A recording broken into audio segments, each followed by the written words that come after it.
I didn't lose my career in one night. I traded it, piece by piece, so his could grow. She says it softly, but her voice cracks on the last word. If you just overheard a few seconds, you'd think it was a normal complaint after dinner. Underneath, though, there's quiet resentment, deep shame, and this strange feeling of being betrayed by her partner and by her own choices. She used to have her own job, her own emails, her own name on meeting invites. People asked for her opinion. Now everything spins around his schedule, the kids' bedtime, and the bills that need to be paid. His career comes with titles, promotions, respect. She doesn't even know how to introduce herself anymore beyond, "I'm at home. I take care of the family." What hurts most isn't only the money. It's the feeling of being left behind in her own life, of looking in the mirror and not quite recognizing the woman looking back. And every time she has to ask for money to buy something just for herself, one casual sentence cuts deeper than she expects. "You're not even working. Can't you just save it?" The cruel part is this: she was the one who said, "Okay, I'll sacrifice for you." Now she has no idea whether she needs to forgive him or forgive herself first. Back then, they really believed they were a team. Evenings were full of stories about work. She talked about projects she was trusted with, the rush of doing something hard and doing it well. He talked about new clients and late-night deadlines. They used to joke, whoever gets promoted first owes the other a fancy dinner. Then everything started to shift with one very reasonable line: "Maybe you should stop working for a while. Just until things calm down." She was pregnant, exhausted. Her job was getting more demanding. He had just accepted a promotion that might mean moving cities. In that chaos, the idea of her stepping back from her career sounded like a mature, loving decision. A sacrifice for the family. When friends asked, she smiled and said, "It's just temporary. Once the baby is older, once he's more settled, I'll go back." She even felt proud of herself, like she was stepping off the track so the person she loved could run faster. But temporary is a dangerous word. It almost never comes with a clear end date. Years go by. He gets busier. His calendar fills up with meetings, presentations, dinners. His phone has its own life, emails and group chats that never stop. He comes home later, and each time a part of his energy has already been spent at the office. She gets busy in a different way. Busy picking schools, booking appointments, paying bills, planning meals, cleaning up the same mess over and over. She becomes the one who keeps the whole system running, the invisible operating system of the family. No job title, no contract, no salary. He walks in holding his laptop, glances around, then looks back at his phone. She puts the baby in his arms so she can finish dinner. He holds the child, but his eyes stay on the screen. At dinner, he talks about numbers and praise from his boss. She talks about how tired she feels, how lonely the days have become. He listens, but doesn't really ask more questions. Slowly, she feels herself disappear. From adult conversations, from social plans, from that older version of herself who once stood in meeting rooms and spoke with confidence. One day, everything explodes, not over some huge betrayal, but over money. She wants to sign up for an online course. Nothing crazy expensive, just enough to feel like she's investing in herself again. She waits for a quiet moment after dinner, after dishes, after bedtime. "I've been looking at this course," she says. "It could help me if I want to go back to work." He doesn't shout. He doesn't insult her. He just frowns. "We've got a lot of expenses right now. Since you're at home, we really should be saving." Those words, "since you're at home," fall like a stone. All the sleepless nights, the sick kids, the grocery runs, the mental load collapse into those 4 words. She doesn't hear information. She hears a verdict. You don't earn money. You're a cost, not a contribution. She explodes. Everything that's been stuck inside her comes out at once. She lists the things she does, the chances she gave up, the moves she agreed to for his career, the weekends he was too busy while she handled everything. And then it slips out, almost on its own. "I gave up my career for you, and now you're questioning me over one small course?" A few weeks later, after more circular fights, she ends up in a therapist's office. She sits quietly for a long time before finally saying, "If we divorce tomorrow, I don't know how I'd survive. I feel trapped. I'm angry at him. And I'm angry at myself for agreeing to all of this." That's the first time the whole story comes out in one piece. And that's where we finally touch the real problem. Most people hear a sentence like, "I regret sacrificing my career for him," and think it's about money, salary, bank accounts, the freedom to spend without asking. And yes, money is part of it. But if we only look at money, we miss the sharpest point of the wound: power, safety, and identity. When someone steps away from their career, they don't just stop working. They unplug themselves from a crucial power source. Their own income, their sense of, if something happens, I can take care of myself, their identity outside of partner and parent. From that moment, the person who earns most of the money slowly becomes the center of the financial system at home. They don't need to be controlling. The fact that the money flows through their account already tilts the power dynamic.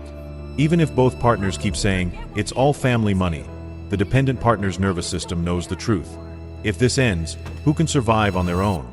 Who has options? So every time she asks for money, not for the kids, not for groceries, but for herself, there's a darker question hiding under the surface. Do I actually have any power to make choices for my own life, or do I need permission for everything that's about me? In a lot of marriages, there's a beautiful line: "We're a team.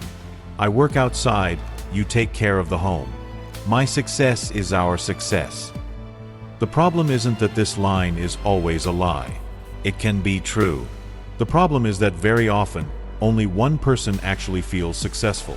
If they really are a team, then when she wants to invest in herself, he listens with the same seriousness he expects for his work plans. When she says she's exhausted from running the household, he treats that as real labor, not as background noise. When they talk about the future, there is space for her path, not just his. Very often, "We're a team" is a nice slogan covering a harsher reality. One person is building a visible career, and the other is quietly holding up the world that makes that career possible. So when she says, "I sacrificed my career for you," and he answers, "That was your decision," something splits. The "we" disappears. It becomes "your success" and "my regret." Underneath the money, there's another fear. If you strip away all the roles I play for this family, what's left of me? Many people in her position are not only angry at their partner, they're angry at themselves for saying yes, for abandoning their own future to protect everyone else's. That combination, anger at the other and anger at yourself, is how people get stuck. Not leaving, not fully staying, not trusting, not able to accept life as it is. Now look at the dynamic between them. When she says, "I regret giving up my career for you," what he often hears is, "You ruined my life." Even if she never says those exact words, his stressed, guilty brain translates it that way.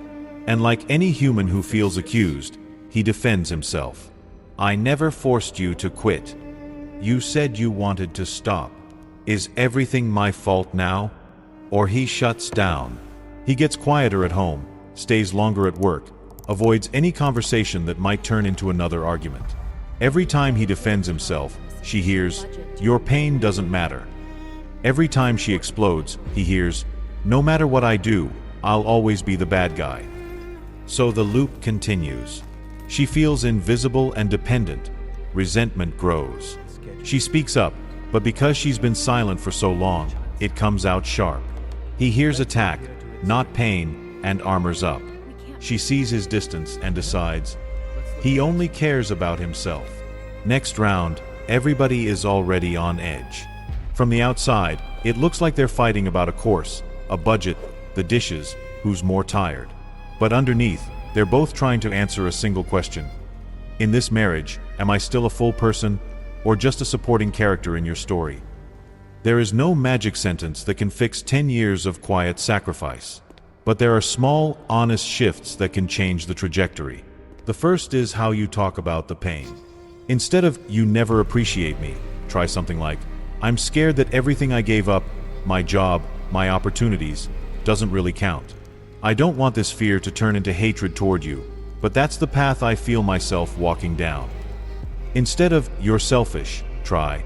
When I have to ask for money for every little thing, I feel small and dependent. I know you work hard, but I also need to feel like I have some freedom and some say in my own life. The second shift is to reset the contract. You can say something like, I don't want to keep fighting about small things. I want us to look at the silent deal we made when I stepped back from my career. Then, when I quit, it made sense for us. But now I feel lost and financially dependent.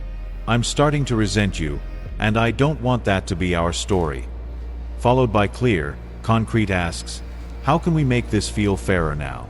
Could I have a set amount of personal money each month that I don't have to justify? Can we plan and support a path for me to rebuild some kind of work or income of my own? If you're the partner whose career has grown, your side might sound like, my career didn't grow by magic. It grew while you were taking care of everything else. I don't want to hide behind, it was your choice anymore. I want us to build a life where you also feel secure and alive, not just useful. The third shift is personal, reclaiming pieces of yourself. That might look like signing up for a course, reworking your resume, taking on a small project, joining a community. Anything that reminds you that you are more than the role you've been stuck in. You don't have to wait for permission to remember who you are. Finally, there's the bigger truth. Marriage is not about proving who sacrificed more. If you make it a contest, someone will always lose. Sacrifice is beautiful only when it's seen, named, and appreciated. When it's expected, minimized, or thrown back with, well, that was your decision, it stops being an act of love and becomes a wound. No one can give you back the years you traded. But you can choose not to keep trading away yourself, silently, for the rest of your life. Tonight, you can start small. Write down 3 things you were proud of before you stepped back from your career. Ask your partner to write down 3 ways your sacrifice supported their success. Share them. No arguing. Just listening. If this hit a nerve, you're not alone. Many couples are living inside silent contracts they never really agreed to. No one should have to disappear just to be called a good partner. A healthy relationship is one where both people get to grow, not one where one person becomes impressive and the other has to shrink to fit inside their shadow.